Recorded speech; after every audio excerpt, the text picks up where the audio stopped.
All right. Please introduce yourself, state your name and DOC number for the record.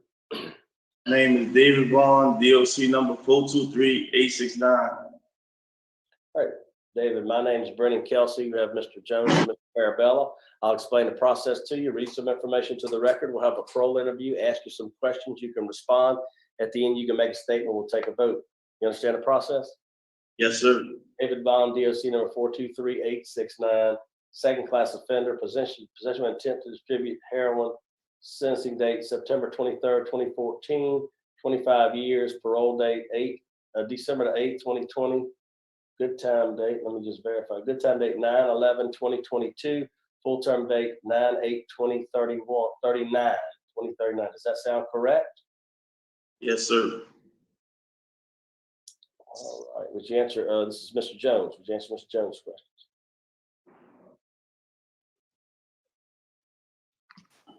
Good morning, Mr. Vaughn. Good morning. How are you? I'm doing okay. How about yourself? And good morning, Mr. Mire.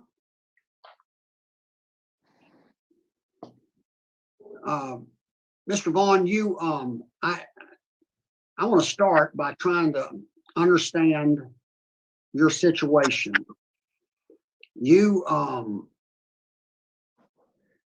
You've been there since 2014 or Yes, sir.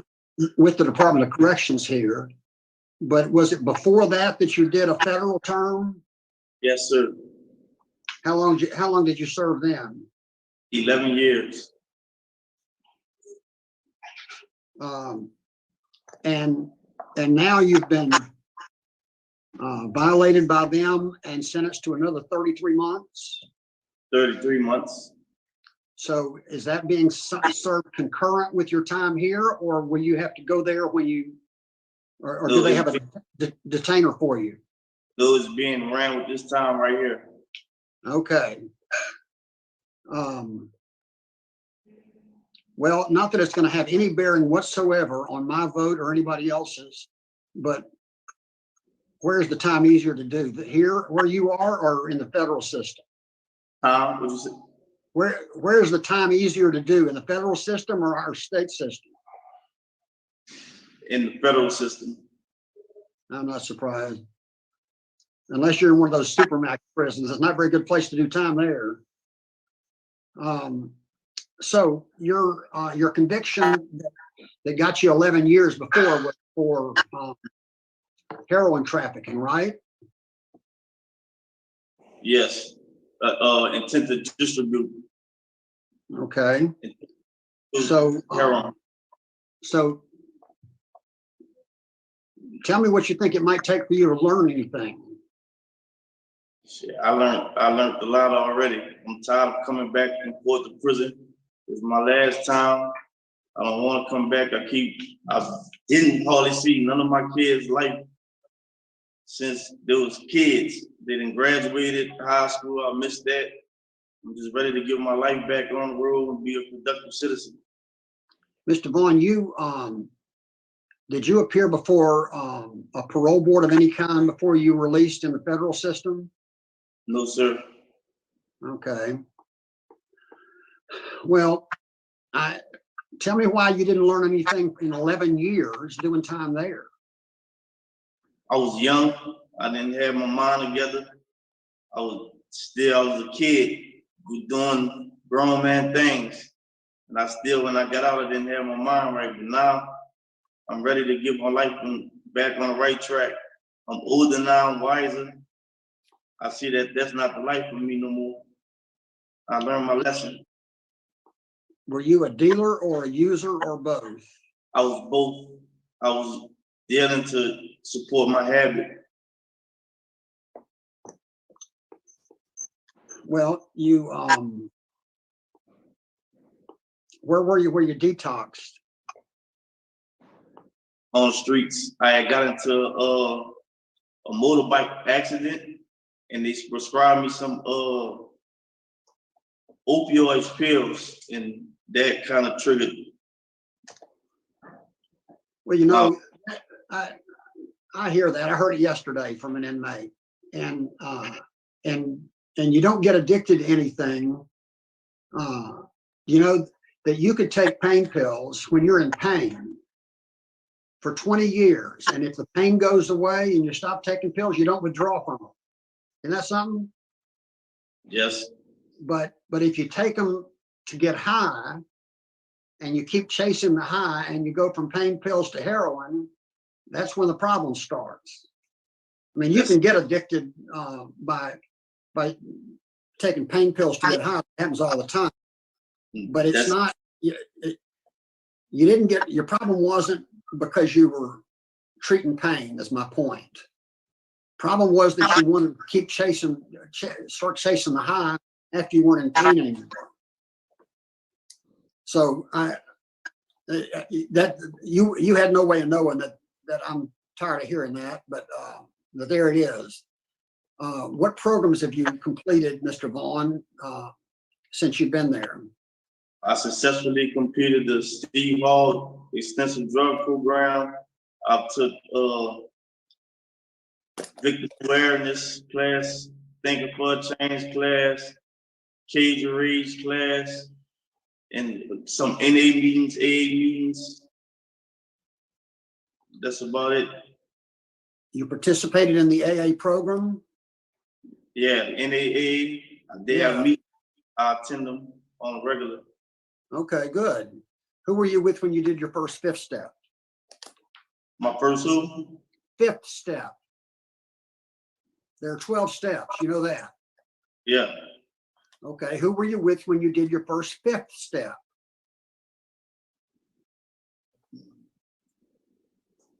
I don't understand that question.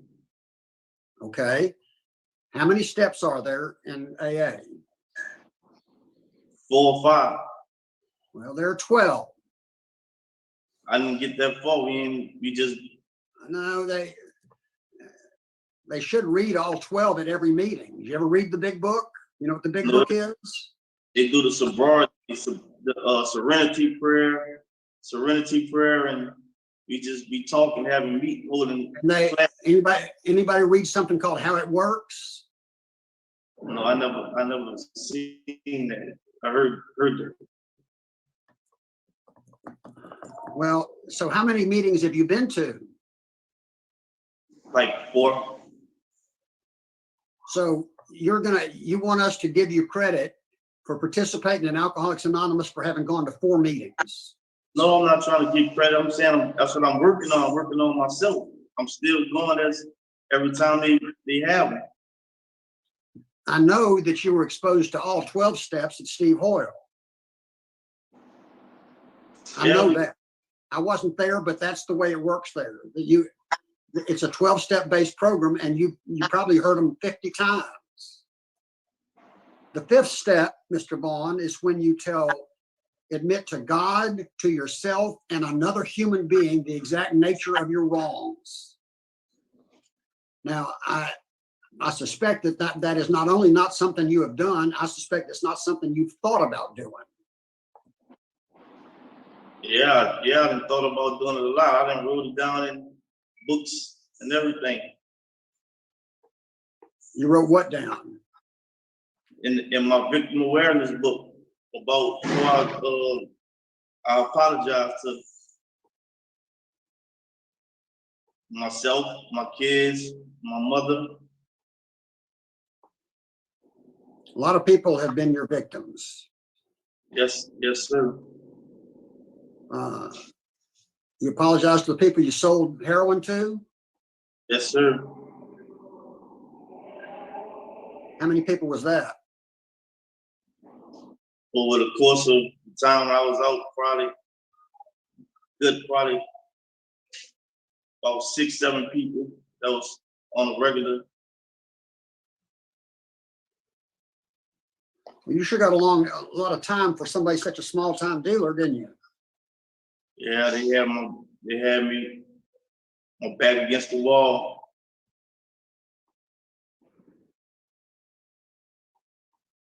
Well, I'll be interested in hearing from Mr. Mire on that subject.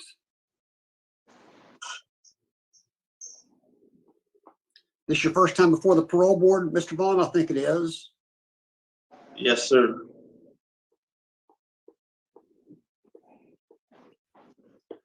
That's all the questions I have. Thank you, Mr. Vaughn. Mayor Bell. Mr. Vaughn, give me a couple examples on how you're going to stay off of drugs if we grant you early parole. I'm gonna be with my kids. I'm gonna do family things. I'm gonna try to stay active in the community as far as coaching the little kids at the park and keep me a job and just stay around a healthy family net. Do you have any tools that are going to help you when things go bad? What are you going to do when times get tough? When money gets tight? When you get depressed? What are you going to do? How are you going to combat those resistance? All of it take time. I just gotta learn to deal with it. Gotta learn. You got to learn to deal with it. You haven't learned to deal with it in all of the courses that you've taken. Yes, sir. Well, tell me how you're going to deal with it. I'm gonna deal with it just the regular way, like everybody else deal with it. Pray, Everybody else isn't a drug addict.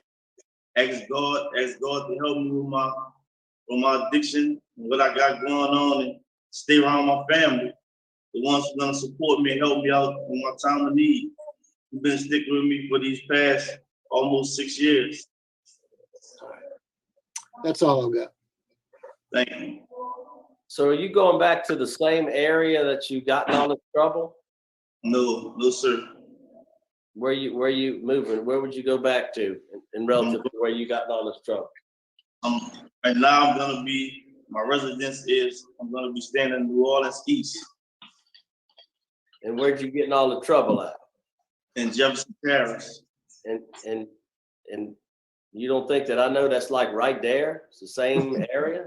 It's the same, I mean, it's Yes, it's right. it's not like It's you across the moving bridge. up north Louisiana, right? I mean, you're gonna go, I mean, you're right there. Those guys are gonna call you and they're gonna be on your phone. What you gonna do when, they blowing you up again?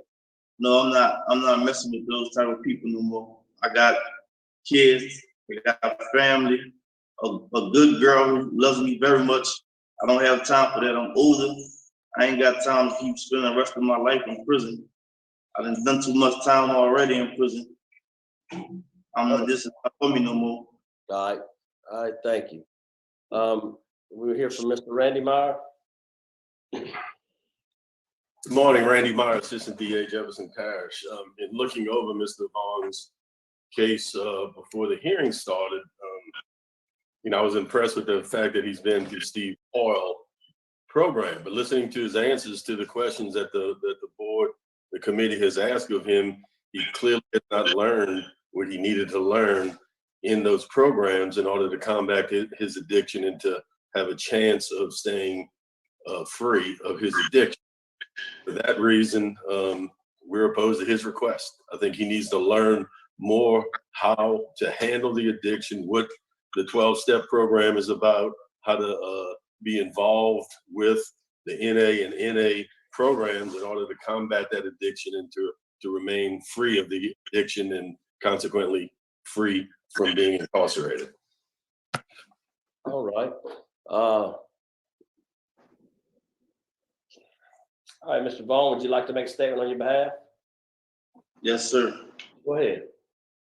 I ask that y'all take into consideration that I've been in prison. I'm a changed man. I'm trying to get back to my family and my kids who really needs me so much. I'm not gonna let myself down, my family down, no one else down with my past behavior that I had in the past. I'm changed now. I just want to get out and be a productive citizen in society. Thank you. All right. Thank you. Is the panel prepared to vote? Yes. Mr. Jones? Mr. Vaughn,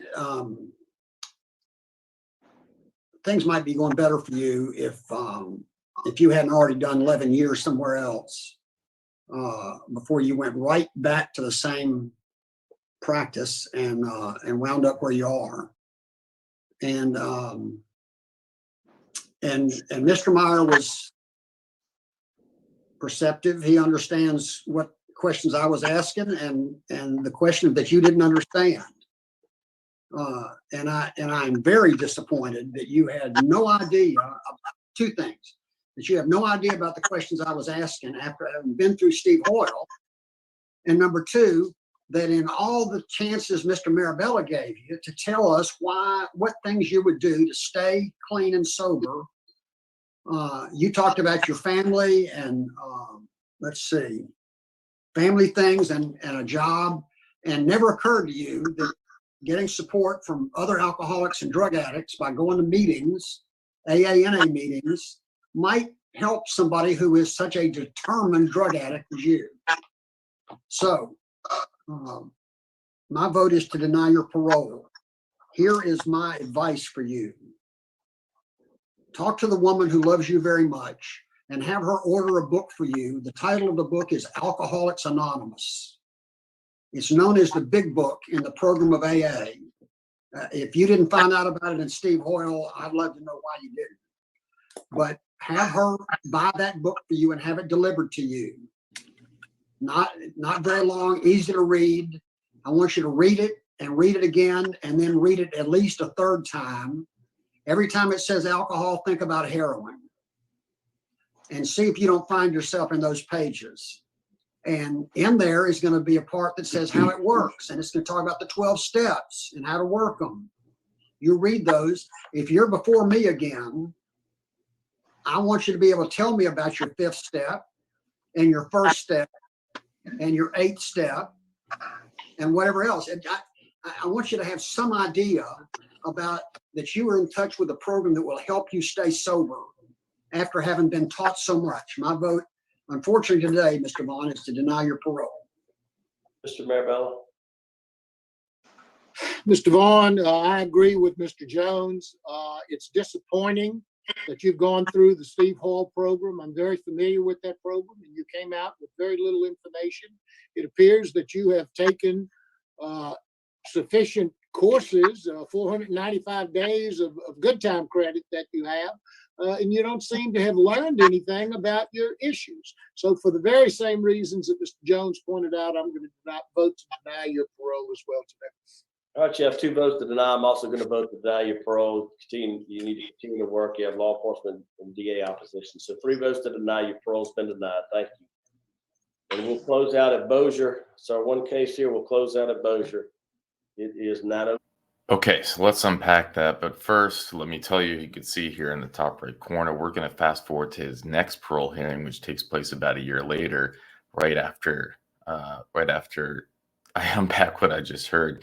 Man, I mean, I really like Keith Jones. I'd like to see more of him. Maybe we'll do some more hearings with him. He's got like a certain kind of wit and personality, and he's very much like Tony Mirabella when he comes to the programs and AA. He himself is as he would say, an addict, and worships AA, goes to AA himself. We oftentimes hear Tony Mirabella talk about his close friend who still goes to AA, and I'm pretty darn sure he's always referring to Keith Jones. But I have to say, the statement he stated that someone who's in pain for 20 years on medication, if their pain went away, they wouldn't be addicted. I think at best that is a loaded statement, loaded by, I would say at best it just depends on who. I mean, I have seen and heard of people who have been able to just stop. They've been in legitimate pain. They take medication. I have heard that they can just stop, and maybe it has to do with just the mindset. But I don't know. I know I have my own experience. I broke a collarbone. Of course, this was maybe almost 20 years ago.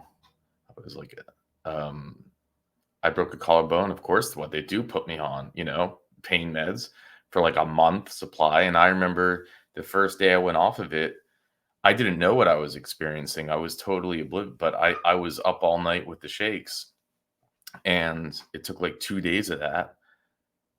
And I'm an introvert. I didn't tell anyone. I didn't even, tell my parents. I just went through it on my own, and then I was okay.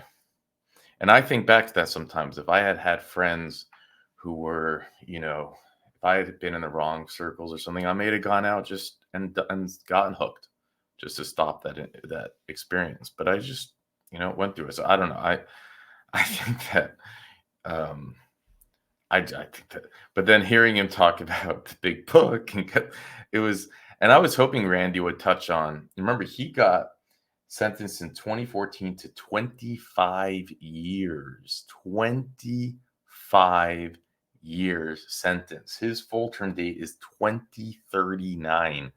And imagine when they sentence you for dealing for 25 years, you know, it's like, of course, we see people take lives and get less. We've seen people, you know, God knows, do to children and get even just, but I guess the way it's set up is there's kind of, you know, very, very near immediate parole eligibility, and they want you.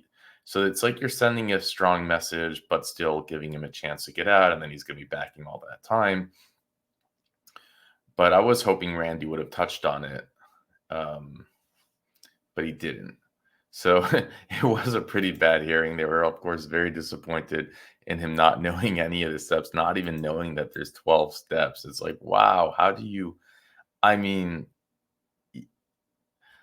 it's like you're actually sleeping when you're attending these programs. I mean, it's, you know, it's like Louisiana. It's like, let's put people through programs. It's going to solve all the problems, not just Louisiana. I think any DOC. And it's like, it just doesn't work that way. It's like, it's nice to put it on paper, but if people are going to sleep through it, they're going to sleep through it. But let's move to this next hearing. This fast forwards a little more than a year. With that, let's jump in. Thank you, Richard, of course, for pacing this all together. Oh, what do you want? A pet. Take your passy out. I can't hear you. Can we want a pet? A pet? A pet. My kids just walked in and said, can we have a pet? What kind of pet do you guys want? Mommy said if you say yes, she'll decide. Oh, the answer is no. Okay. Yes, ma'am. Mr. Wise. You know, Mr. Vaughn, as I look on here, I sat on your case one time. I wanted you to go to the Steve Hall program to get you some intensive rehab program. Did you go to that program? Yes, sir. I completed it. Okay, well, tell me about the 90 days lost of good time. It may have been on the last time. I want to make sure. I had lost that in like 2017. I gradually gained some of it back. Okay, I see where you gained some of it back. I remember that. I sat on your case last time. I know you, and you've been down a pretty good while. You're in possession with intent to distribute heroin on September 23rd, 2014. You're sentenced to 25 years. I think the board voted unanimously to make you go to a Steve Hall intensive program. You went, and I congratulate you on that. I don't have any other questions. Thank you. Ms. Pearl Wise. Good afternoon, sir. Good How's it going? afternoon. How you doing, ma'am? I'm good. How you? I'm all right. I'm fine.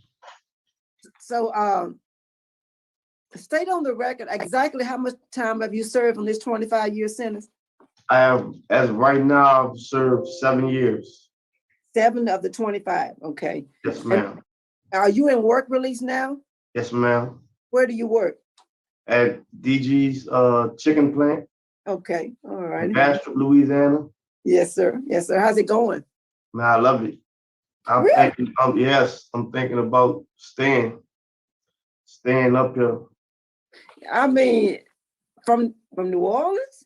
No, it's nice. I got a few family members stay up here too. Oh, okay. Okay. I'm It'll be nice. just teasing you because a lot of folks don't want to leave New Orleans. I'm just teasing. That's all. That's all. Ain't nothing in New Orleans. It's real messed up right now with the hurricane hitting there and all that. Yeah. Okay. Okay.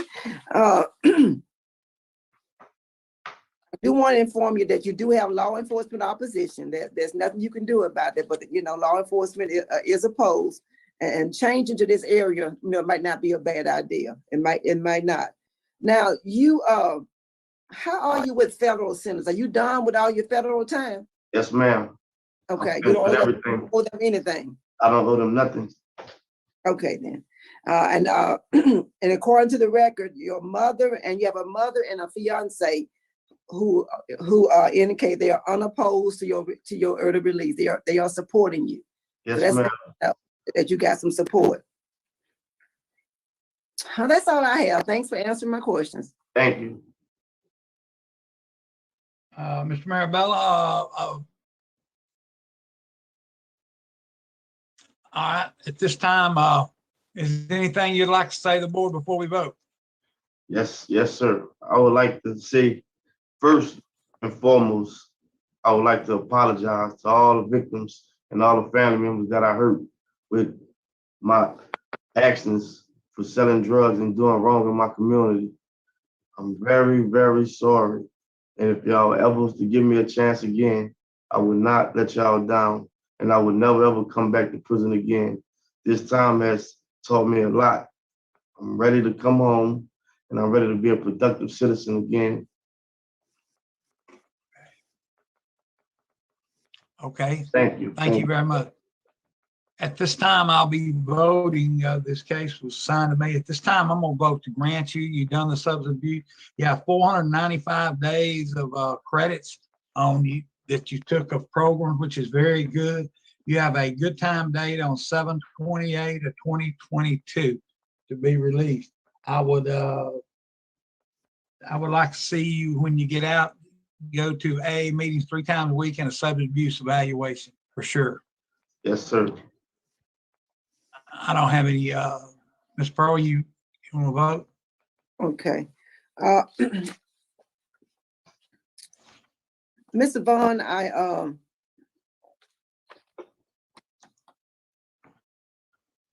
gonna take a chance on you. Thank you. I'm hopeful. I got my doubts, but I'm hopeful. My vote is to grant as well. You do have good programs. Well, we don't really know about you but because you're in work release, I'm pretty sure you've done well. You've done well in work release, so you've done well. And you have a low risk score. You really have a low risk score.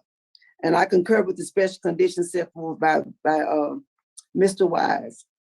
So stay out this time. That's what you said. Now stay out this time. My vote is to grant. Yes, ma'am. Thank you.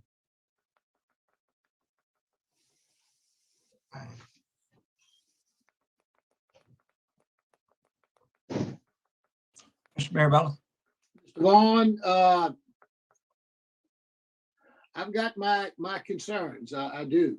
But you've got some good programs. You've got some good things that you've done, you've accomplished. You've got law enforcement opposition. They're very concerned about your record, as am I. But they also said that one of the things that they were opposed to is that you didn't have any long-term treatment. But it appears that you've had some good treatment for your substance abuse, and hopefully you'll be able to kick that. So I'm going to take a chance on you as well. My vote is going to be the same as my colleagues with the same special conditions that they've outlined for you. So hope we don't see you back here in the same environment. Thank you. Thank you so much. At this time, you have been granted with the reason stated to the board today, okay? Thank you very much.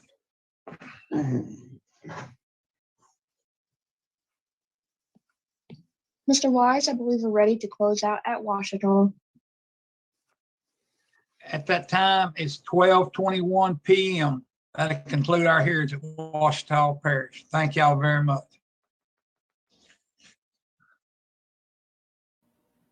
Well, how do you think he did? I mean, interesting to have a low risk score, yet just 7 years ago, he was locked up for 25 years. I'm curious as to why Mr. Marabella didn't ask him what the 12 steps were or how many steps there were altogether to see if he would have picked up on that. But how do you think he did? This hearing took place in September 20, something, 1921. Well, you fast forward to September, basically 2 years to the date, September 20th, 1923, and he was revoked.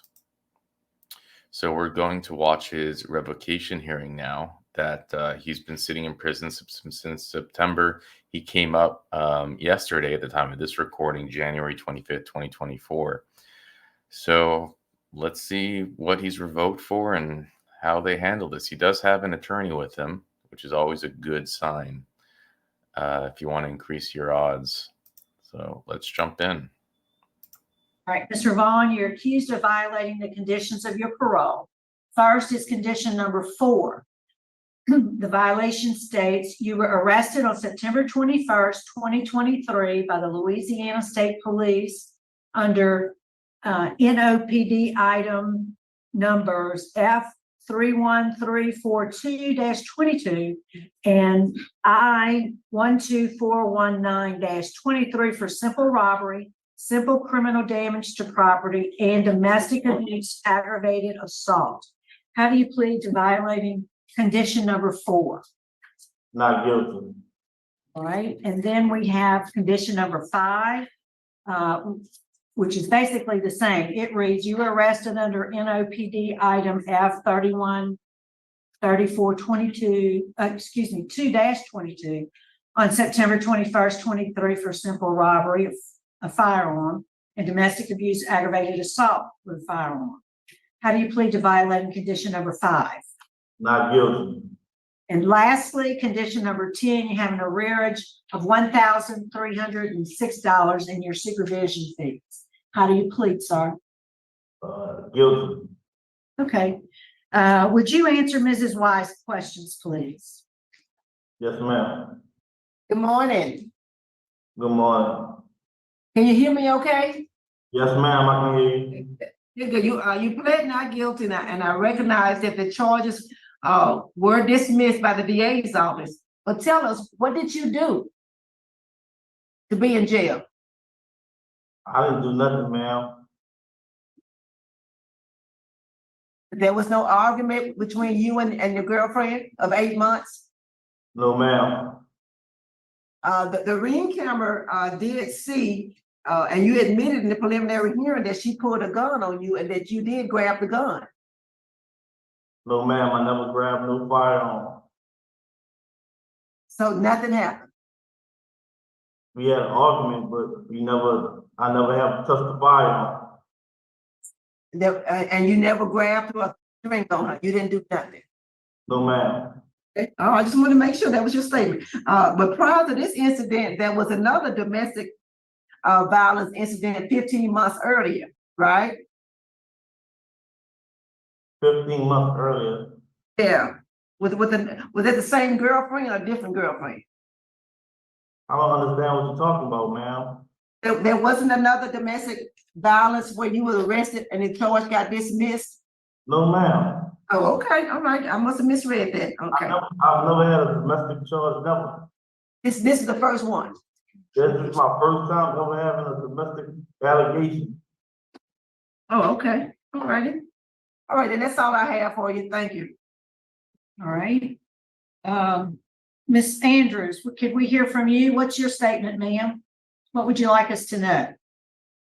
Yes, ma'am. I just want to say that with both of the reports that I made against Mr. Vaughn, I was very upset due to me finding out that he was cheating on me. And I was in my feelings and I did not tell the truth.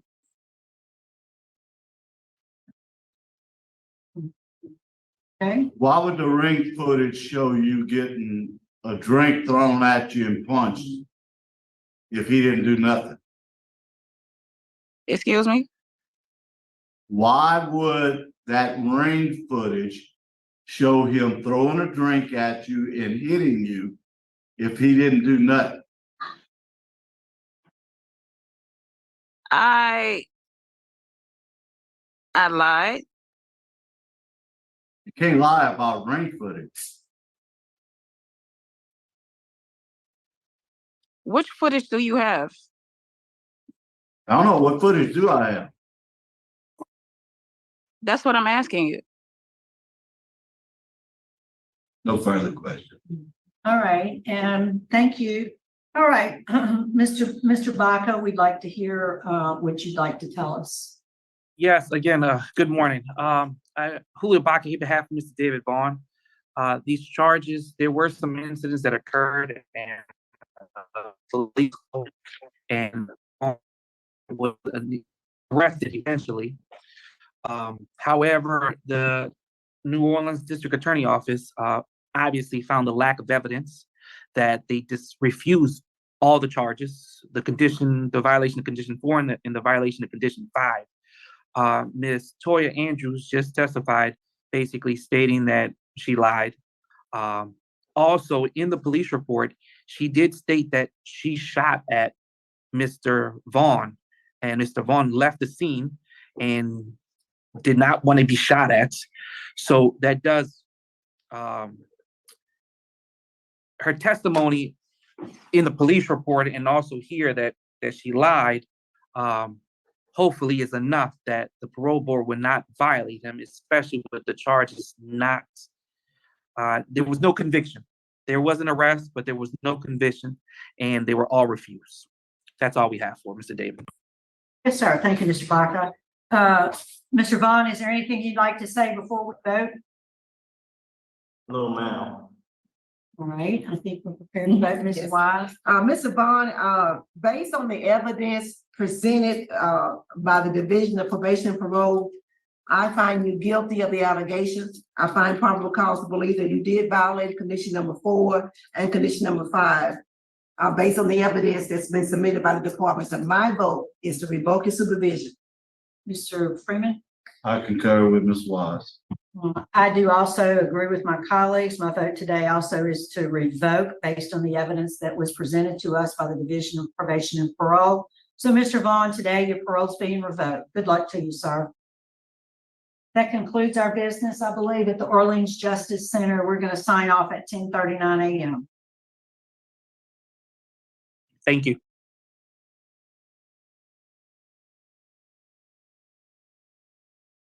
Wow. Okay, so I mean, one is that they probably should have hired a better attorney. It didn't seem like he even had a script. He kind of mumbling through it. You should be prepared and ready to go in with a precise statement, and I did not get that at all. It was like, well, she lied, and the DA didn't charge, and just for those who might not be as familiar with these revocation cases, the law doesn't care whether the DA charges or not. There's no conviction required. And this is something that we see over and over and over again. The contract simply states you cannot be involved in any criminal activity. Getting arrested and put in jail is all that's required to get you revoked. So it's not a basis for a legal argument to say the DA didn't convict. You can throw that in there as part of an emphasis, but it shouldn't be your key argument as an attorney in this case. It just, he needed something more. He needed to mention if he had seen the ring camera, to have talked about it. I mean, there's so much that we don't even know. I mean, I'm guessing now that he threw a drink at her, hit her, and then she pulled a gun on him. That's my guess as to what the stage of events were, right? Not because from what we heard, it just sounded like, hey, she pulled a gun on him and he didn't want to get shot, so he grabbed it. And as an attorney, maybe without seeing the footage, you just don't know. But maybe you could have just had a different story. You could have said, hey, he punched her because she pulled a gun on him or was pulling it and he was defending himself. And, what if I'm trying to think, but I don't, my guess is that it was he attacked her and she pulled, which is just scary when you think about a gun being pulled and shots being fired.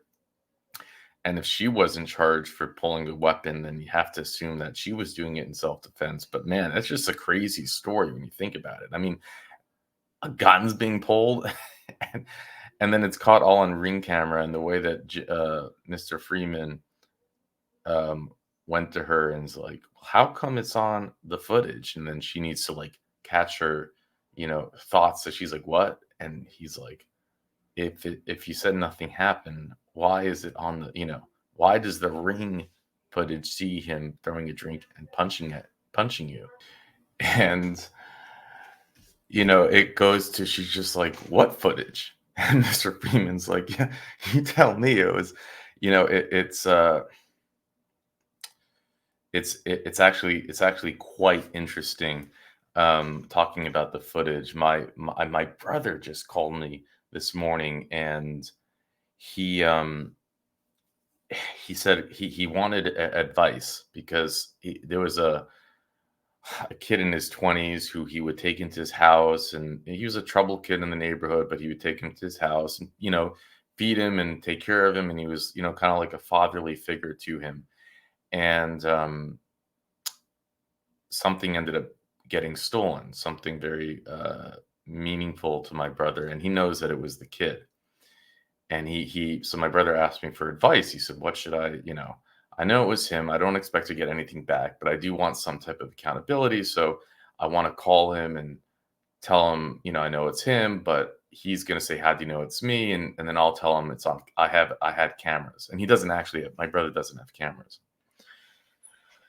And I said, look, I mean, you can tell him that you have cameras, but all he's going to do is say, oh, that's great. Show me the footage, and then what are you going to do? Or he'll say, a practiced liar will say, oh, that's awesome that you have it on camera. Now you know it's not me, because, they'll call your bluff, and saying that you have it on camera, it's not the ace up the sleeve unless you actually have it on camera. And I do believe absolutely that they actually have it on camera in this case. And man, we see all the time where someone gets up and then says that they lied in terms of the victim. But let's jump to a case that is quite different. Same, a revocation hearing that takes place on the same day, but both the victim and the perpetrator seem to take a very different approach to how things went down. And let's see if it makes a difference to the parole board. But man, he's backing. So he had a 25-year sentence. He's backing now 12, 10. He's backing, I think, 15 years right now, something like that. So this is definitely a big deal. Now he'll be allowed to reapply for parole. Interesting, in the low risk score, right? I wonder if he'll still be a low risk score. Probably not, because of this revocation. But thank you, Richard, for tying these together. And let's jump into the next hearing.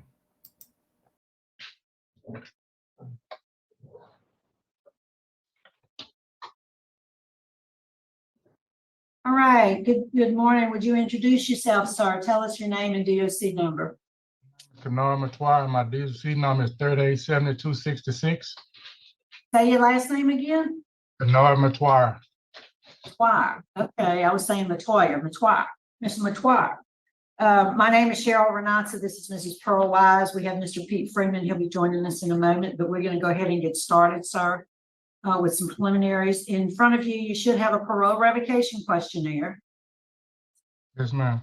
Is that your signature at the bottom of that page, dated July 27, 2023? Yes, ma'am. So based on your answers to the questions on that questionnaire, it was determined you're not eligible for appointed counsel. So you ready to proceed this morning? Yes, ma'am. So I want you to know we have some guests that have joined us. Your mother, Miss Lula Williams, and your ex-girlfriend, Mia O'Gwen, are both, she's here also, and both of those individuals would like to speak on your behalf, and we'll ask them to do so at the appropriate time. First, I'm going to read the allegation, and then you'll plead guilty or not guilty, and then we'll talk about it, okay? So, Mr. Matoir, you're accused of violating condition number 4 of your parole conditions. And it reads, you engaged in criminal conduct on or about July 24th, 2023, as evidenced by your arrest by the East Baton Rouge Sheriff's Office for domestic abuse battery. How do you plead to violating condition number 4? Plead guilty. I'm sorry, what did you say, sir? I plead guilty. Okay.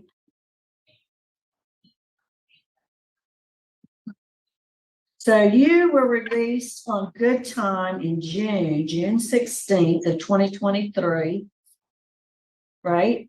Yes, ma'am. This all happened in July of 2023, so less than a month later. Yes, ma'am. Now, I do see where it was dismissed by the state. And it's your preliminary hearing. You didn't indicate to your parole officer or the hearing officer rather, your plea of guilty or not guilty. Why wouldn't you cooperate at your preliminary hearing? It wasn't that I didn't cooperate with him. I told him I wanted the victim wanted to speak on my behalf. The victim wanted to speak on my behalf, and I told him, I'm not saying that it didn't happen, but she spoke on my behalf, and she helped me to get the charges dismissed. So in court. So I said I wanted to take a chance with y'all, and that's why they can speak on my behalf. Okay, so I do note that at your preliminary hearing, you did admit that you put your hands on her, and the victim, you worked at the LaBerge Casino, and you worked in the kitchen, in one of the restaurants? Yes, sir, I was a lead cook in one of them. And she also worked at that restaurant? Yes, ma'am. Okay. And at the time, is that Miss O'Gwen? Yes, ma'am. And at the time, she was your girlfriend, and y'all have been together about a month. Tell us, in your words, what happened that day or night, whatever it was. What happened? Well, we had been having conversation, and we got into a heated argument, and I just let my anger take the best of me at that time. And I slapped her and bust her nose. Why'd you do that? Well, why did you react that way? I guess is what I'm trying to get at. Because I feel like I probably became overwhelmed, and I can't handle like situations like that. Arguing. I'm just being frank, and Have you ever had any anger management classes when you were how much time did you do? I had stayed locked up 3 years. Yeah, and you never had any anger management classes? Where were you? Where'd you do your time? I did the majority of my time in East Baton Rouge Parish Prison. Work release. You worked at LaBerge for work release? Yeah, I had worked like 22 months, and I got promoted and all that once I got out to a lead cook. No class. No, ma'am, I never had it. If you were confronted with that same situation today, whatever the discussion or argument was about, how would you handle it? I would walk off because I had time to think about it, but it was just when I don't handle a situation like when I become overwhelmed. This the first time, I'm gonna be honest with you, this the first time I ever came home and just really tried to change my environment and everything, I'm used to just getting out, just doing the same thing. Yes, ma'am. This is the first time I ever tried to, do the right thing. You're a 6th felony offender. I know. So, and how long had you held the job at LaBerge? You say you had it in work release. It's like 25, like 2 years. Let's see if I can see. Yeah, it looks like when you were at East Baton Rouge, you went there. Yes, ma'am. In August of 21, maybe. Yes, ma'am. Right at 2 years.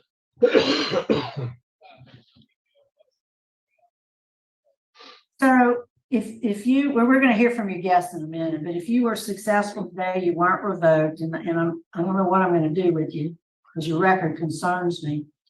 What would be your plan? What would be your, where would you live? Where would you work? How would you stay out of jail? I have a few options. you know, my mother used to be a plant manager at a company where she was at called Alliance, and I could go back there. My nephew wanted me to come work with him on show. I have another friend that's over Chili's. He's the manager, and he told me I could come work for him, knowing the experience I got. And the people at the Birds, you know, they still, you know, would give me a job if I were to go back. But, you know, I want to try to work on myself, you know. But it wouldn't take me long to get no, and then I weld, and I know how to weld too. You learned that in DeQuincy? No, ma'am, I'm in EBR work release. Okay. I mean, I'm in EBR Parish Prison. No, I know. When the welding, you said you learned welding, you learned that in I took that at DCI. Okay. I learned that trade in DCI and also carpentry too. So you did all that, but you didn't take any self-help kind of programs other than, you know, the vocational skills training. Seemed like you could have benefited from it. Yeah, but every time I went, it was like every time I get in the program, they shift me. I do see you've been around, been in Natchitoches a lot. All right, let us hear any questions. No. Let us hear from your mother, Miss Lula. Could we hear from you, ma'am? Well, it looks like she was trying to join, but she's not here now. Is Mia on with us? Yeah, I see. Go ahead, Mia. We'd like to hear what you'd like us to know. My experience with Mr. Matuaya was not all bad. That one particular situation for me does not determine how I see him as a human being as a whole. I do believe he can offer something if he's given the proper chance. I do agree about some type of anger management programs to be put in, because of course, if you have been placed in hostile situations for so long, that's the only way you know how to deal with them. So maybe for him, he needs just a different avenue, something that he can actually dedicate himself to, because I do believe in his heart of hearts, he is a good person. I'm not a bad judge of character. And in that moment, we did have a heated discussion. And before he hit me, he did say, please stop. So he had a moment to think, and he knew that he was going to be upset. And so he said, please stop. And I didn't. That's not to excuse his behavior. That's just to say he knows when he's going there. So if he gets the proper tools to say, okay, how do I manage it if this situation happens again? Maybe the situation won't happen again. So. Right. Thank you, ma'am. Mm-hmm. Mr. McQuay, anything you want to say to us? I would like to ask y'all if y'all could I have a second chance? Or, you know, this really the first time I'm honestly saying that I got out. I changed my environment. I tried something productive and I just got overwhelmed, and I ended back up in here. So when you were at work release there, I guess you were in East Baton Rouge. They don't offer programs while you're in work release? They offer them, but my schedule didn't permit for me to take the classes like they go, and I can't. They always in the daytime? I work the morning shift, and the classes are in the morning. And the days they have the classes, I be at work. And the way they got it set up, I can't go to the classes and miss work. You know what I'm saying? Yes, ma'am. Well, do they have, Mr. Murphy, do you know if they have anger management class there? I believe they do, but I'm not 100% certain. Let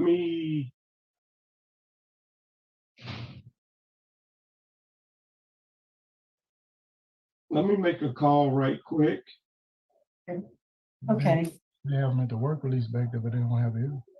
Yeah. Well, Mr. McCoy, we've already decided that if you're in work release, I was gonna try to help you out and ask that you do some more work release, but I want you to be, and at the same time, take the anger management course so you get that under your belt. So I know you get it, but you're saying if you're in work release, you can't necessarily have the opportunity to take anger management, and I think that's critical for you. Work release has anger management classes, right? Do we? But I could get it set up to where, like, if I get a job, they can set it up to where I'll be off on them days. The job, y'all can work ahead of time with the employer. Yeah. Okay, Okay. All let me right. hear what Mr. Murphy has to say. All right. I just talked to Sergeant Newsom in classification, and he said the only thing close to any type of anger management that we have here at the parish prison is the seeking safety. He said, but that's not really anger management. Okay. All right. But they do it work release. All right. Well, thank you for checking. I appreciate that. Mr. Toya, I would, based on the information that was provided by Ms. O'Gwen, and you were very honest with us with what happened. I have to admire that because we hear all kinds of excuses all the time. So I appreciate your honesty. I am going to recommend, I'm going to say, do not, in lieu of revocation rather, that you do 6 months in work release. And I'm going to try to see if my colleagues agree. We'll see how they vote. If that's the vote, we'll get you to a work release facility that has anger management. I think that's critical for you to have before you go back on the street. So that's my vote. In lieu of revocation, 6 months in work release, and at the same time complete an anger management course. Likewise, sir, I appreciate how you presented today. And I like your answer. When you were asked if this happened again, what you would do. I really appreciate that. So my vote is the same for the same reasons. Just speak up and ask for help. And like you said, just walk away. Walk away. Mr. Freeman? I concur with the recommendation. All right, we're gonna try to help you out, Mr. McTwine. Help you make a better decision next time. Good luck to you, sir. Thank y'all. All right, Mr. Murphy, that concludes our business at East Baton Rouge. Thanks so much for accommodating us. We're signing out. It's 11:30. Y'all have a good day. That worked out good for you, huh? Thank you. I ain't did nothing but sit here with you.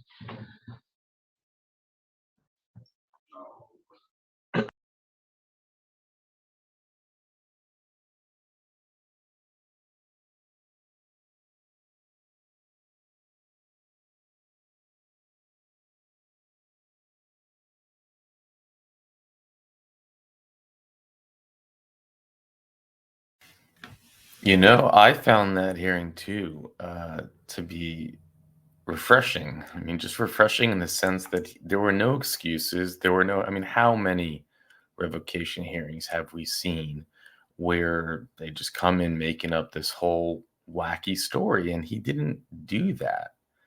He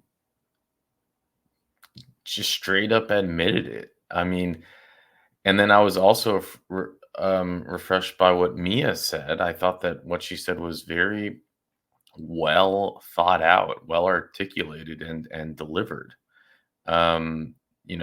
She stated simply that they were having an argument. He did say stop. She didn't stop, but she didn't say it in a way that she was saying, oh, it's my fault.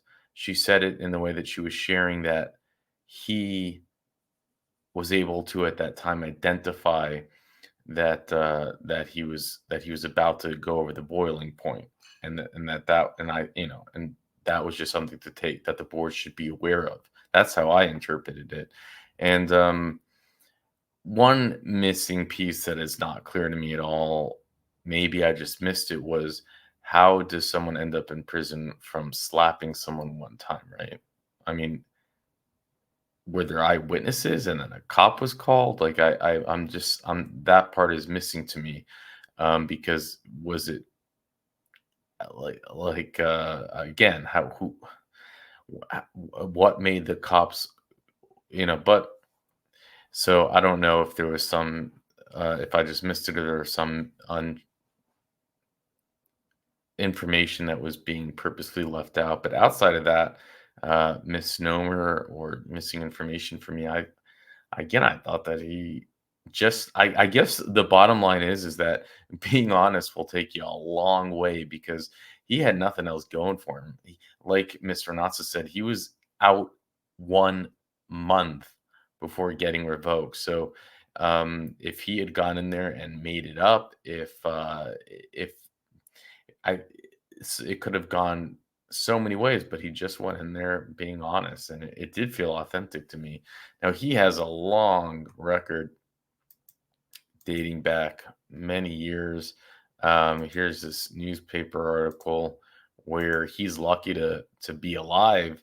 A store owner shot 2 burglars, alleged burglars, early Tuesday, killing one, and he was hit in the leg. And was taken to the hospital, locked up, but he survived. Here's the more details to that story. An Alexandria store owner shot 2 burglars, killing one of them early Tuesday when they entered the business through the ceiling. Burnell of Alexandria was fatally shot in the tobacco shop, and he was shot in the leg. The store owner has not been charged with the crime, which he shouldn't be. The store was closed at the time, but he was staying inside in an effort to deter break-ins. Can you imagine it, where it gets to the point that your shop is getting broken into so often that you need to sleep in there with a weapon? And then, I mean, can you even imagine being alone in your store when 2 men come down in there and you're left to shoot them? That's just so insane. And then I don't know how much time he got for this. I guess, it would really just be a break-in. I don't know how much. Let's see. Under justifiable homicide of the state criminal code, it describes the action to be lawful inside a dwelling, a place of business, or a motor vehicle. It's funny that that's what they're bringing up. The statute also says that the person committing the homicide reasonably believes that the use of deadly force would stop the intruder or make him or her leave.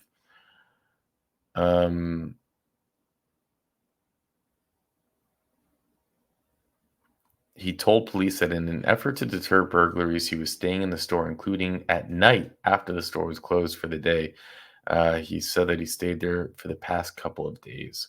Police said it appears that Battles and entered the building through a side door to the strip mall that included the tobacco shop. The tobacco shop was located between an office and did not have a sign in front. Police said the men entered through the ceiling and had burglary tools.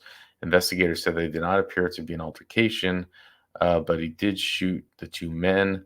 Police did not release the caliber of the weapon used, nor how many times Battles was shot. He said the autopsy on Battles had been requested. Battles, and just not pronouncing his last name, had a criminal history. He had been arrested in March on narcotics charges. Battles had a criminal history that began in 1991 and included arrests of burglary and narcotic charges. According to courthouse records, late Tuesday, police unit and detectives remained at the scene.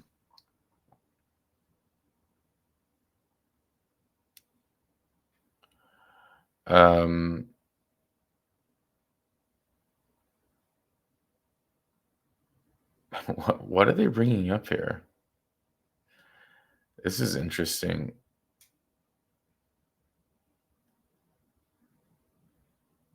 Gremillion, who's the man who shot them, had been in the news the past few years with his casket funeral business. He opened Last Wish Caskets on Bolton Avenue in 1999 with the intention of selling caskets at about half the normal cost. I mean, I guess the homicide rate was so high in Louisiana, he's like, hey, let me open up a casket business. But that business was quickly shut down after complaints of the Louisiana Board of Embalmers and Funeral Directors. Later that year, he opened a Magnolia Funeral Home.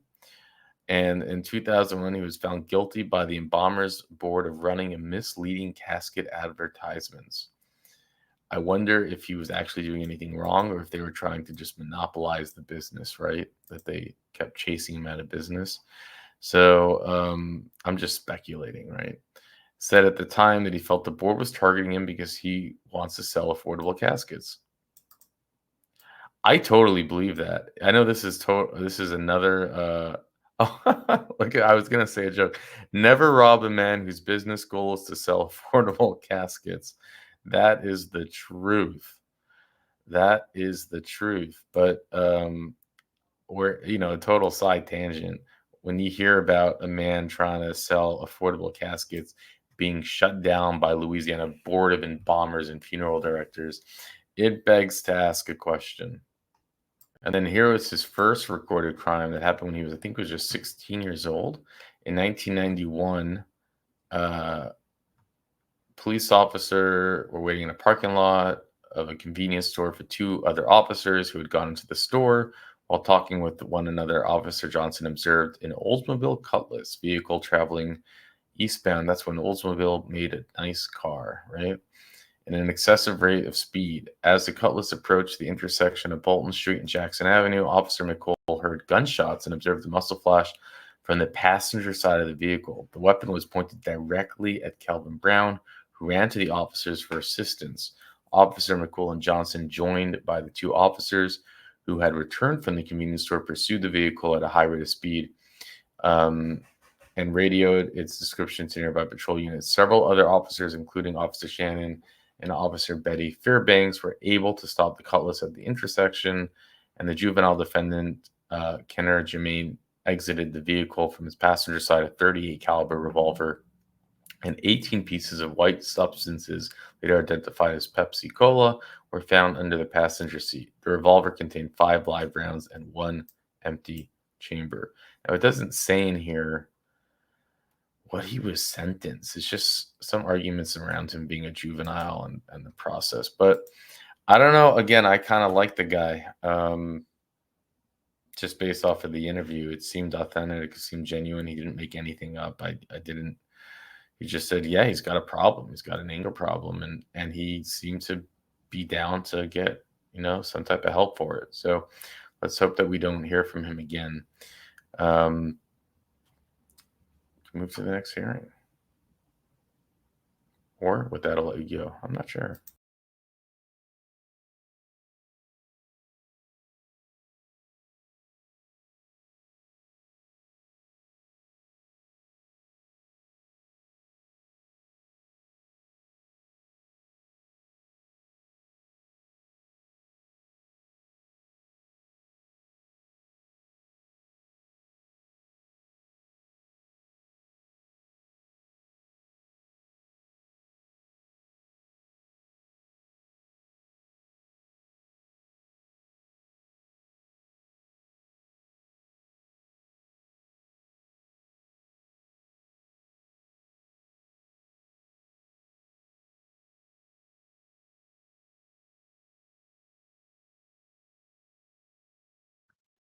All right.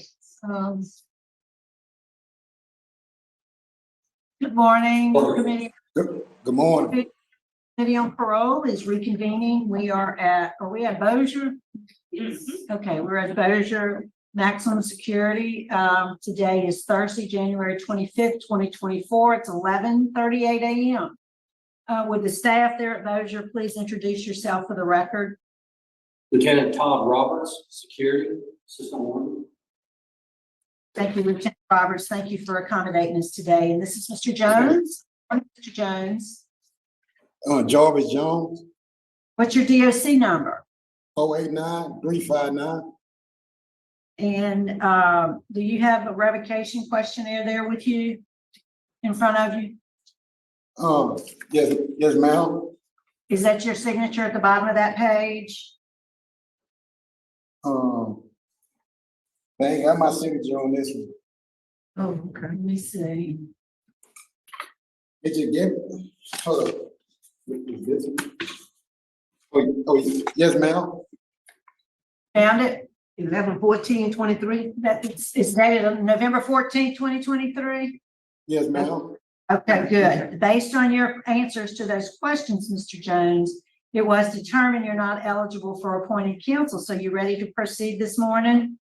Yes, but I tried to get a counselor because I was in special ed, and I was letting him know, he was like, I couldn't get one. Well, I think that when you answered those questions, do you understand the allegations against you? No, ma'am, because I'm kind of slow learning. I think based on the answer to the questions, they decided you were not eligible for appointed counsel. That's probably why they said no. But you're saying you don't understand the allegations? No, ma'am, I'm slow learning. You on your questionnaire, when you were asked, can you read and write, you said yes. Can you read and write? See, I can read and write, but I'm just slow learning about stuff that I can read, but I can't understand it. Okay. Well, if you would like, we will ask that you be appointed a lawyer. That means we can't proceed today, but you are asking for appointed counsel for a lawyer. You want somebody to help you out, or you want to proceed? Yeah, I want somebody to help me out, but I want to proceed too, though. You can't do both. We can't get that done for you today. It takes a little time for us to find you a lawyer. Because I've been locked up 78 days on this. All I got a dirty urine one time. I've been piss test one time. Well, there's other allegations. There's several violations that we see. So it's up to you, sir. Do you want to proceed without a lawyer, or do you want to take a little time and let us get you a lawyer?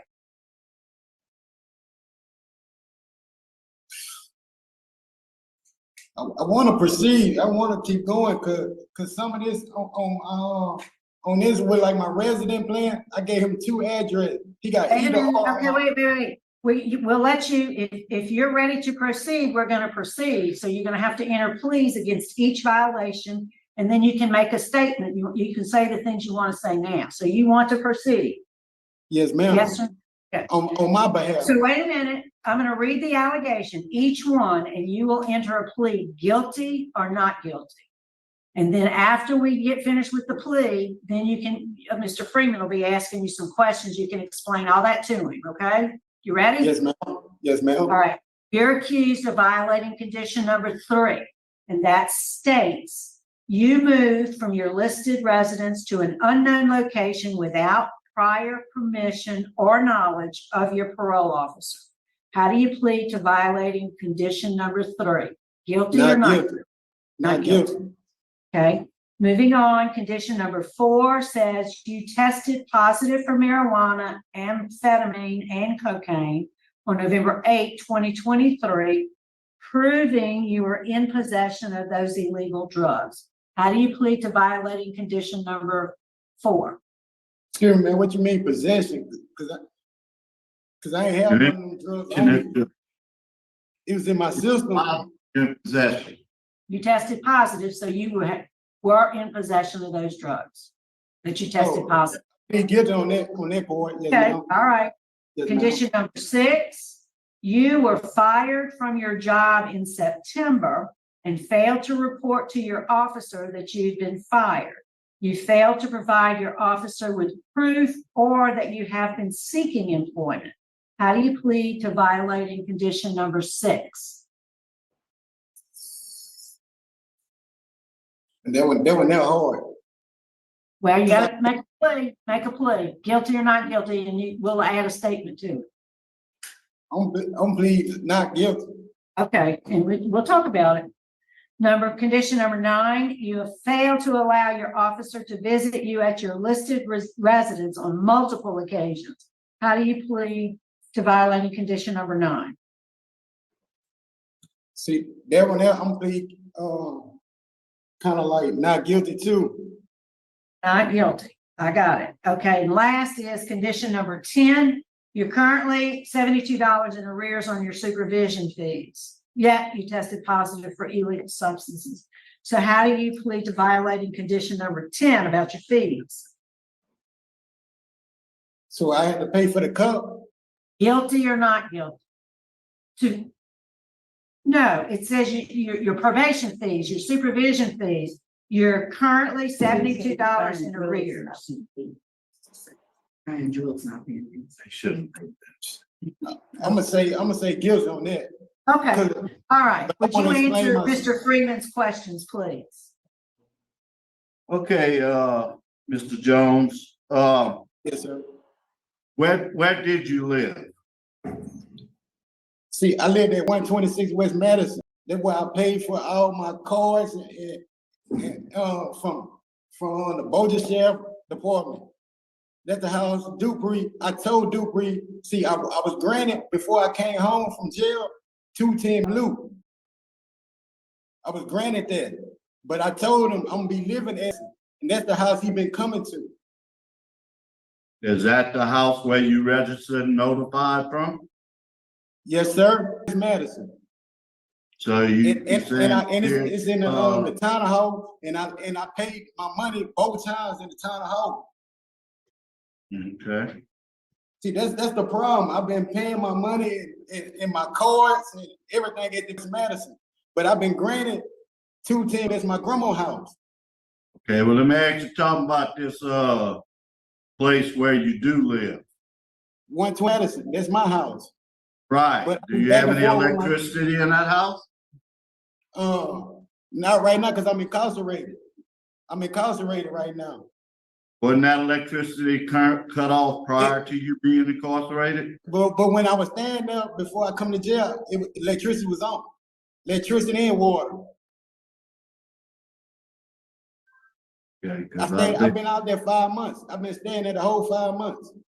It went Madison. The sheriff always came by there 5 times and granted that. Chris Alford, his name, Chris Alford. He got both of my address too, and he got either or West Madison. No, it's one address. Okay, so it's West Madison. Let's get Yes, to the. sir, but it should be in the computer 2 addresses. I let it be known because I be on my grandma's house because she 84 years old. She old. Cause that's the house I've been granted from when I came home from jail. But I didn't grandma's, but you went moved to another, and you said you told the probation officer you had moved to that other house, correct? Yes, sir, and that's the house Alan Dupree been coming to, 126 in South Loop. He been coming to 1 Madison. Did he ever see West Madison? Yes, sir. He seen me multiple times, over 10 times. Residence check.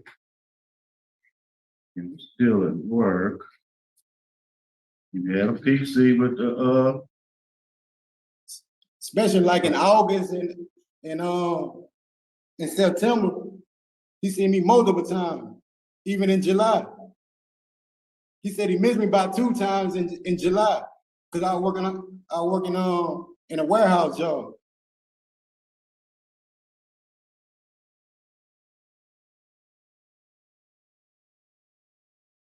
What about he seen me this, multiple times in August. What about didn't you provide an address of Fort Boulevard? I don't even know what that said, sir. That was supposedly you were staying with Mr. Temple in his warehouse? No, I mean No. you were working for Mr. Temple. It belonged to Mr. Temple. Okay. Where were you working? On which occasion? Because I had 3 jobs when I was out there in 5 The months. last job you had. Oh, I was working for the pipeline, Covington. Okay, did you get fired or laid off or what? I got laid off. Got laid off. Because Dupree kept coming by my job. Due to multi-billion-dollar company, he couldn't take it. Dupree kept coming by his house, coming by the job, I mean.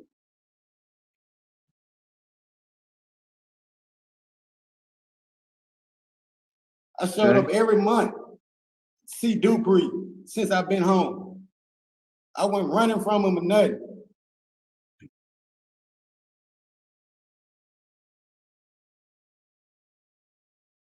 All right, and you tested positive, you admitted to that.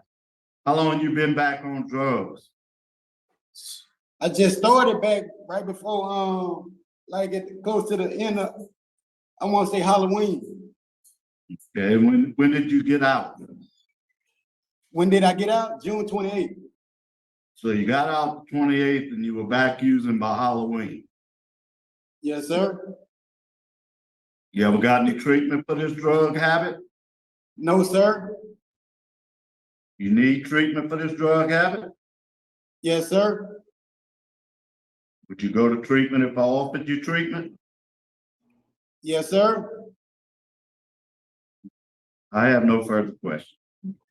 Let me just ask you, Mr. Jones, when you say you reported into the office when you needed, when you're supposed to, but when the officer came to your house, there was never an answer at the door, and you said you were there, but you just didn't feel like answering the door. How come? Because he was harassing me. I just seen him Wednesday. I seen him Wednesday. The first beginning of the month, Wednesday. Then he come by my house Friday. I opened the door. I seen him Friday. Then he come back Monday, the next week, Monday, Tuesday, and Wednesday. He harassing me. You ever filed a complaint? That what I was coming up there when I was finna come up there to come and see him. Cause the same day that Wednesday when I came up there when he locked me up, I supposed to go to a sex class, see a therapist.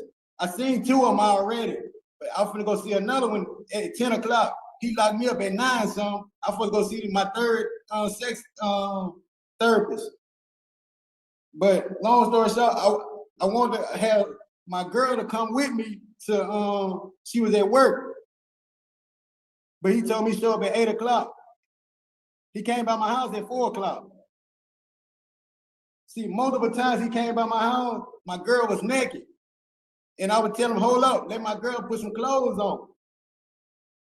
You see what I'm saying? That's why I ain't let him in the room. It's by respect when dealing with a woman. All right. Mr. Johnson. All right, Mr. Jones, anything you want to say to us before we vote? Anything else you want to tell us? I just want a chance to go back on the street. I've been gone 13 years. I've been out there 5 months. I had 3 good jobs. I was working on a pipeline. He took this from me. Dupree took this from me. All right, I think we're prepared to vote, Mr. Jones. Mr. Freeman? Jones, you got one terrible habit. You like to blame everybody else for your problems. Well, you're a 7th felony offender, so everybody else ain't to blame for all of these problems, not 7 felonies worth. Yes, sir. You know, you got to take this responsibility. You got to go see these officers. You need drug treatment. There's no doubt you need drug treatment, and that's what I was looking at your dates to see how long. When's your full term date? 11/7/2030. 2030. Okay. I can't believe I'm gonna do this, but I'm gonna take a chance. In lieu of revocation, I'm gonna order you to the Steve Hall program. Upon completion of that program, you're to follow any recommendations or treatment. They won't let you out till you have an approved residence plan. I want an improved residence plan before they let you go. And I'm gonna order 3 AA meetings a week. Excuse me, sir. Excuse me, sir. My resident plan, I'm talking about the cores and what I had paid for, they approved it, they granted it. Well, then it shouldn't be a problem. Shouldn't be a problem. So how? Wait a minute, we gotta vote. Mr. Jones, we're voting right now. We're voting. Oh, I'm sorry. I ain't It's okay, that's okay. You didn't understand, I know. I want you to listen more than you talk. Yes, ma'am. Yes, ma'am. Listen more than you talk. Listen more than you talk. But there's a system that you're not operating in. The people that stay free, listen to them. There's a reason why we stay free. My vote is the same for the same reasons. I'm putting some confidence in you that when you go to the rehab program, you sit on the front row, you pay attention, you learn what you don't know. While you're on supervision to 20, 30, that's pretty good long time. Gotta get drug free and stay clean. Best wishes to you, sir. My vote is the same, Mr. Jones. So in lieu of revocation, you're gonna be sent over to the Steve Paul program there. Once you're released, you'll follow the treatment plan they recommend, and you have to attend 3 AA meetings a week. And of course, your residence has to be approved again. So good luck to you. Take advantage of the program. Yes, ma'am. So I think that concludes our business in Bossier. Thanks for accommodating us. We're going to sign off at 11:54. Thank you.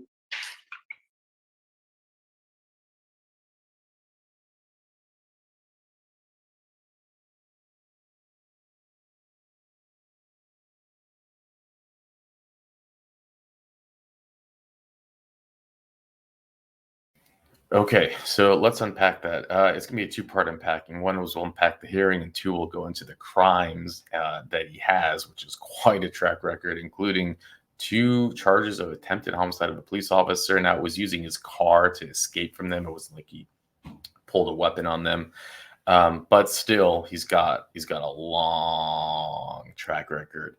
But first, let's go through the hearing. One is, if it felt like a comedy routine with the whole address thing, to me, it also felt like a comedy routine, but it would have sounded even funnier after I edited out the addresses. So it's kind of jumping around because I had to do those edits to follow the YouTube guidelines.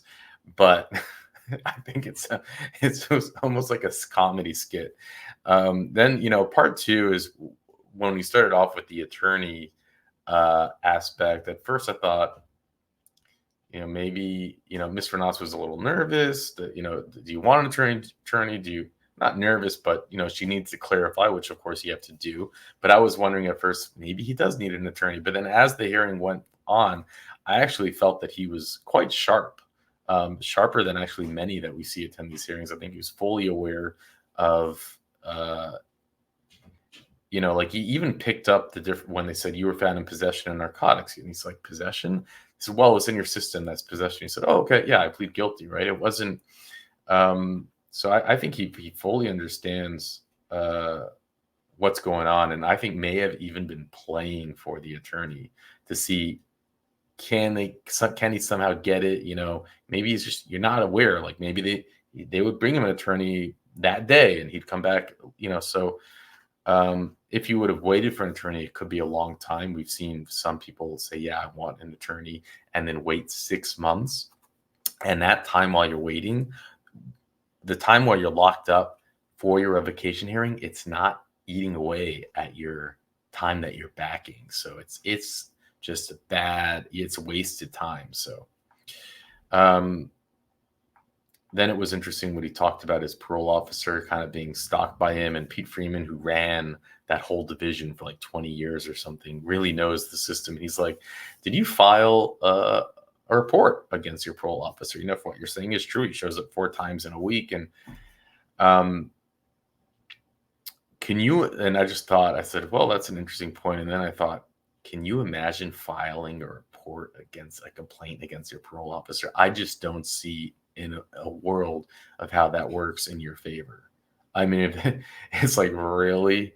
So like a 6-7 time repeat felon has a dirty urine for crack, and really, that's going to turn out well for him. He's not going to have any revenge. It's not going to be like, it could be like, yeah, you file a report, but man, I cannot see a world where that ever will work in your favor. But there you have it. I mean, that's pretty amazing. All those felonies, and he doesn't just have normal felonies. I'm going to share with you, he has attempted homicide of 2 police officers, and I don't know, they took it easy on him because you could see people just get locked up forever. Here it is. In 2010, accused of attempted homicide in high-speed chase, 2 counts of attempted homicide of an officer, 2 counts of aggravated flight, illegal possession. This happened in 2010, right? So he got out. Today it's quite amazing if you ask me. So he's facing serious charges. He's accused of trying to kill 2 police officers in a desperate attempt to escape arrest. He was spotted in the Silver Ford Expedition around 4 o'clock on Sunday afternoon. The minutes he saw those lights activated and heard the sirens, he went. Basil explains. Houghton police officers joined the chase, but Basil says it's clear from the cruiser's dash cam video that Jones showed no sign of slowing down. He's going down Highway 157 southbound on the shoulder of the road in excess of 80 miles an hour. He could easily have killed a civilian, so the peace officers were trying to get him shut down as fast as they could. The dash cam video shows Jones cut through a parking lot at the intersection before losing control in a ditch. But instead of stopping, Jones can be seen pulling out of the ditch and sideswiping the deputy's cruiser before ramming the officer's cruiser. He used his vehicle as a lethal weapon. He took dead aim. He hit the sheriff's deputy vehicle, and then he went head on intentionally. So he didn't pull a weapon and shoot them. So it is different. They like to make those charges. We saw someone who went to prison for 7 attempted homicide charges because they did a sting on him, and he wanted to escape, and he drove, and there were 7 police officers, and they charged him with 7 attempted homicide. And 5 of them stuck. 2 of them were thrown out, but 5 of them stuck. So he had 5 life sentences or something. Stolen vehicle and fled approximately 20-30 yards before being taken into custody, facing very serious charges. We're lucky no one was hurt.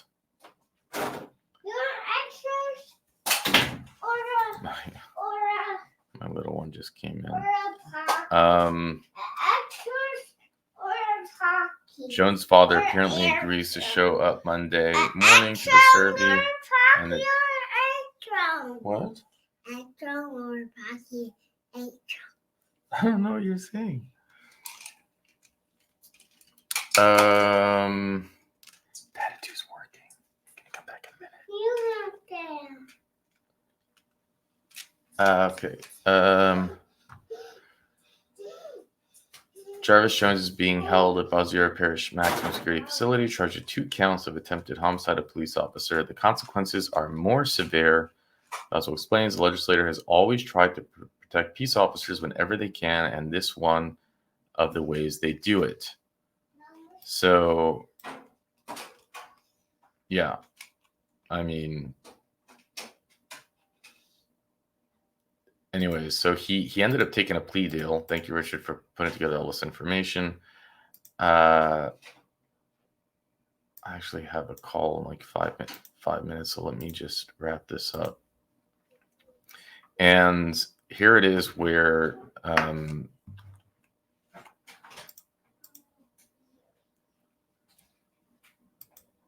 he appeals it. So enters a plea. So he took a plea, right? They dropped it. So he took a plea of unauthorized use of a motor vehicle and 1 count of aggravated battery, right? So they took away the attempted homicide. He was sentenced to 10 years at hard labor in each count, which the sentence to be served consecutively.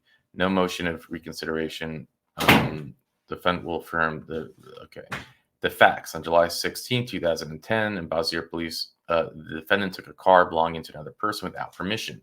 The owner reported the car stolen. 2 days later, the deputy spotted the defendant driving the vehicle and chase ensued.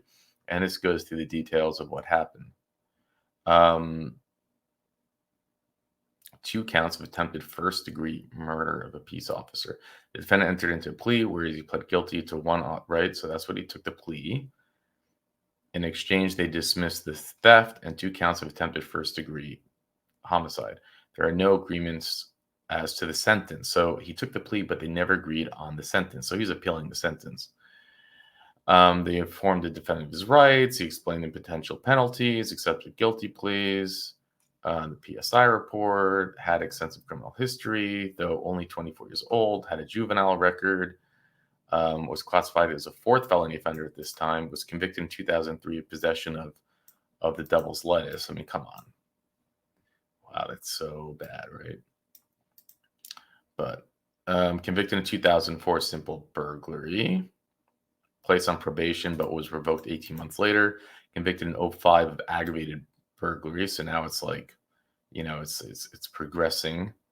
He yet again being placed on probation with that probation being revoked 13 months later, what a shocker, was convicted in late 2005 of a misdemeanor hit and run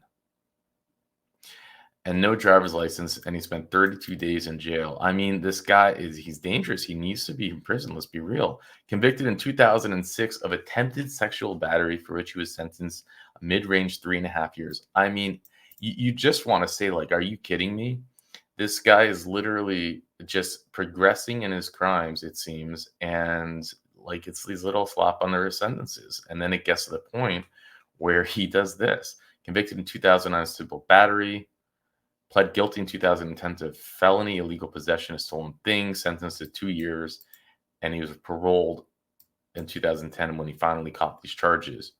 Committed the crimes reviewing these appeals in 2007, had 2 sisters and 1 half-sister, completed the 10th grade, worked for 3 years as hot water walker as a hot walker in Louisiana Downs, admitted starting using marijuana at age 16, admitted to drinking alcohol every day.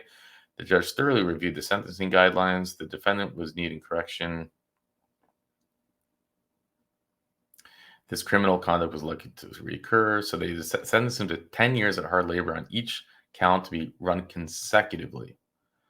And of course, he got out on parole. He didn't serve 20 years, and then he got revoked just again. And now they're hoping that this program will help save him. And I mean, I don't know. You tell me, man. Pretty scary stuff. I'm pretty surprised they didn't straight up revoke. I mean, yeah, you know, you want to try to help someone, but it just seems like it's dangerous. It seems dangerous. I'll put these links in the description. You tell me how you feel. And with that, I'll let you go.